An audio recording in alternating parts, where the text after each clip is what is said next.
আসসালামু আলাইকুম রহমতুল্লাহ। ইন্নাল হামদুলিল্লাহ নাহমাদুহু ওয়া নুসাল্লি আলা রাসূলিহিল কারীম, আম্মা বা'দু, ফাআউযু বিল্লাহি মিনাশ শাইতানির রাজীম।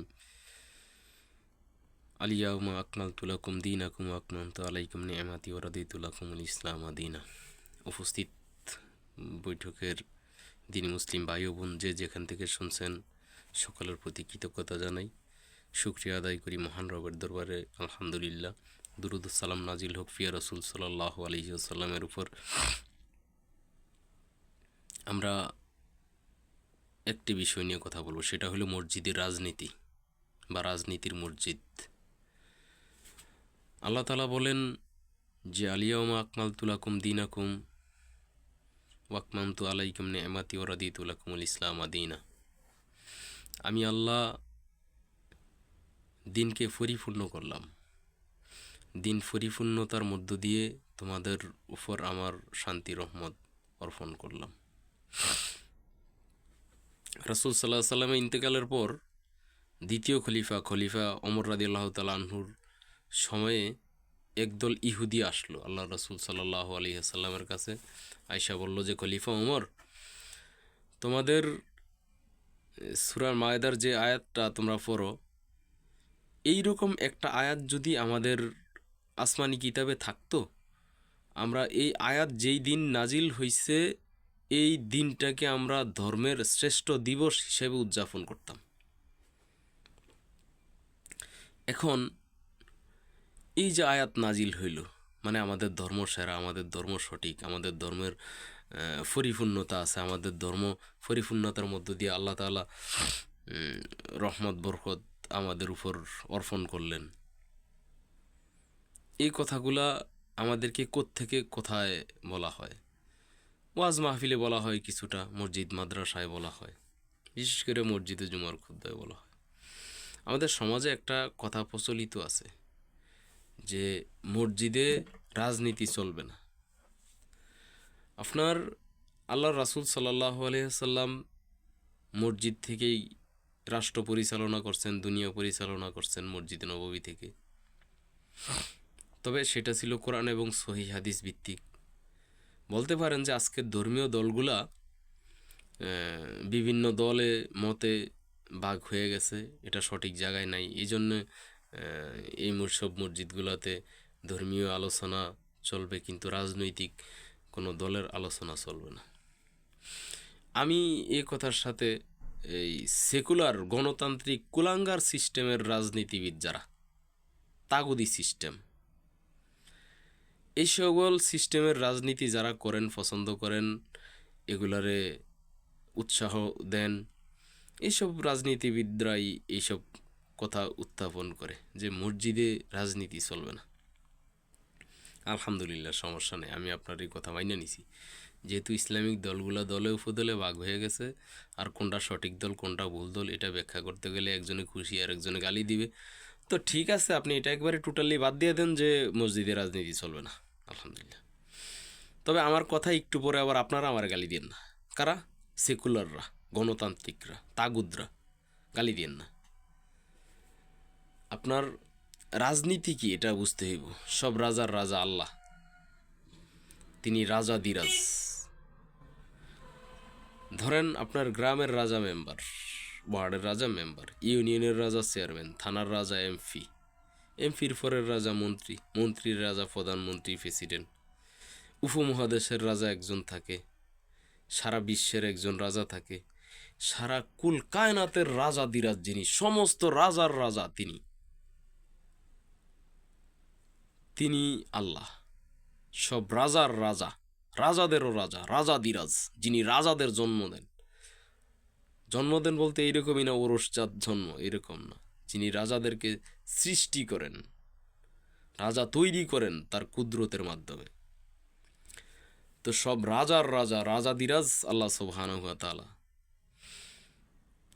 তো সব রাজার রাজা যেহেতু আল্লাহ, আল্লাহরও পছন্দনীয় কিছু নীতি আছে। কি নীতি? আল্লাহ বলেন, ইন্নাদ্দীনা ইনদাল্লাহিল ইসলাম। আমার কাছে মনোনীত, পছন্দনীয়, ভালো লাগার, ভালোবাসার একমাত্র দিন ইসলাম। কে বলতেছেন? আল্লাহ বলতেছেন, রাজা বলতেছেন, সব রাজার রাজা বলতেছেন যে ইন্নাদ্দিনা ইনদাল্লাহিল ইসলাম, আমার কাছে পছন্দনীয়, আমার কাছে মনোনীত, আমার কাছে ভালো লাগার ভালোবাসার দিন ইসলাম। কে বলতেছেন? সব রাজা, আল্লাহর রাজা, সব রাজার রাজা আল্লাহ তালা বলতেছেন। আল্লাহ তালা এটা বলেন নাই যে আমার কাছে তাগুদ পছন্দ, গণতন্ত্র পছন্দ, সমাজতন্ত্র পছন্দ, রাজতন্ত্র পছন্দ, এগুলো আল্লাহ বলেন নাই। আল্লাহ বলছেন যে আমার কাছে পছন্দনীয় দিন একমাত্র ইসলাম। তাহলে আল্লাহর পছন্দনীয় দিন যদি ইসলাম হয়, সব রাজার রাজা যদি আল্লাহ হয়, তাহলে রাজার পছন্দনীয় নীতির নাম রাজনীতি। রাজা যেই নীতি পছন্দ করেন সেই নীতির নাম রাজনীতি। রাজা যেই নীতির অনুমোদন করেন সেই নীতির নাম রাজনীতি। রাজা যেই নীতির উৎসাহ দেন সেই নীতির নাম রাজনীতি। আল্লাহ তাআলা বলেন, অদখুলু ফিস-সিলমি কাফা, তোমরা পরিপূর্ণভাবে ইসলামে প্রবেশ করো। পরিপূর্ণভাবে যখন ইসলামে প্রবেশ করবেন, বাপের নামে স্লোগান দিতে পারবেন, দাদার নামে স্লোগান দিতে পারবেন, স্বামীর নামে স্লোগান দিতে পারবেন, তখন স্লোগান দেওয়া লাগবে লিল্লাহি তাকবীর, তখন স্লোগান দেওয়া লাগবে তাকবীর, আল্লাহু আকবার। আপনি তো পছন্দ করলেন না হুজুর রাজনৈতিক দলের ওয়াজ করে, আপনি আপনার বাপের জন্য মসজিদে দোয়া চাইতে কেন গেলেন? আপনার বাপ তো একটা রাজনৈতিক দলের প্রতিষ্ঠাতা। আপনার স্বামীর জন্য কেন দোয়া চাইতে গেলেন? আপনার স্বামী তো একটা রাজনৈতিক দলের প্রতিষ্ঠাতা। আপনার নেতার জন্য কেন দোয়া চাইতে গেলেন? আপনার নেতা তো একটা দলের প্রতিষ্ঠাতা। আপনাদের মতো অসভ্য নির্লজ্জরা যখন মসজিদ কমিটি হইছে আর এই দেশের রাজনীতি শুরু করছে, তখন এই দেশের সাধারণ মানুষের ভাগ্য নষ্ট হয়ে গেছে। সাধারণ মানুষ যখন আপনাদের মতো অসভ্য নির্লজ্জ বেহায়া বেশরমদেরকে নেতা বানাইছে, আপনাদের পিছনে পিছনে স্লোগান দিছে, তখন ওই জাতি নিজেরাই নিজেদের তাকদির ফুরায় দিছে। যে তাকদির পৃথিবী সৃষ্টির 50,000 বছর পূর্বেই লেখা হয়েছে, সেই তাকদির নিজেরাই নিজেরটা পুরাই দিছে। ভালো তাকদির ছিল, সে চাইলে আল্লাহর গোলামি করতে পারত, সে আল্লাহর কাছে অনেক মান মর্যাদা সম্পন্ন হইতে পারত।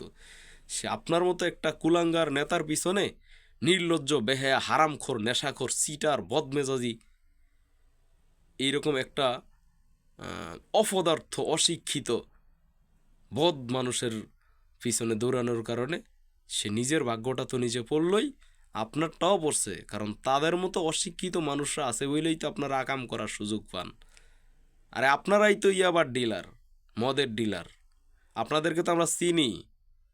সমাজে কে মদ বিক্রি করে, গাঁজা বিক্রি করে, ইয়াবা বিক্রি করে, আমরা তো চিনি। তো আপনারা এত নোংরামির পরেও মসজিদ কমিটিতে যে ঢুকছেন, কোন যে আমার নেতা স্বাধীনতার এই, আমার নেতা স্বাধীনতার লম্বা ছিঁড়ছে, আমার নেতা স্বাধীনতা চাচ্ছে,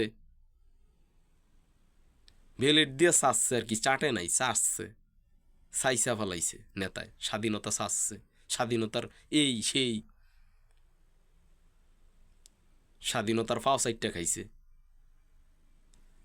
তা আপনি যে কোন যে হুজুর রাজনৈতিক বক্তব্য মসজিদে দিয়েন না, বেটা সব রাজার রাজা তো আল্লাহ। আল্লাহর পছন্দনীয় নীতির নাম রাজনীতি, সেটাই ইসলামীর রাজনীতি। দল যেটাই হোক, যে যেটা করুক, সমস্যা নাই। আপনি কেন বললেন মসজিদে রাজনীতি চলবো না? আপনি কেন বললেন যে মসজিদে ইসলামী রাজনীতি নিষিদ্ধ? আপনার বাপের জন্য দোয়া চাইতে গেলেন কেন? স্বাধীনতার এই সেই, স্বাধীনতার অমুক তমুক, স্বাধীনতার জুতার ফিতা, ঝাড়ুর গোড়া, স্বাধীনতার ভাঙ্গা বালতি, তাদের জন্য কেন মসজিদে দোয়া চাইতে গেলেন? আপনার নেতার জন্য কেন মসজিদে দোয়া চাইতে যান? আপনার একটা ওয়ার্ড কেউটা